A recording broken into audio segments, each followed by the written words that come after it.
So here C is equals to 6F, right? V0, which is 2 voltage. Okay, after that V of t is equals to 1 upon C integration of I dt, right? So here I value is also given, which is equal to 2t, right? So from here V of t is equals to this one, so we will put the values 1 upon C, which is 6 integration of 2t dt.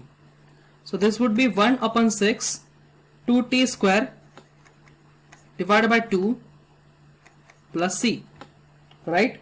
So 2 will cancel out. So here we will get the V of t as equal to t square upon 6 plus C. So at t0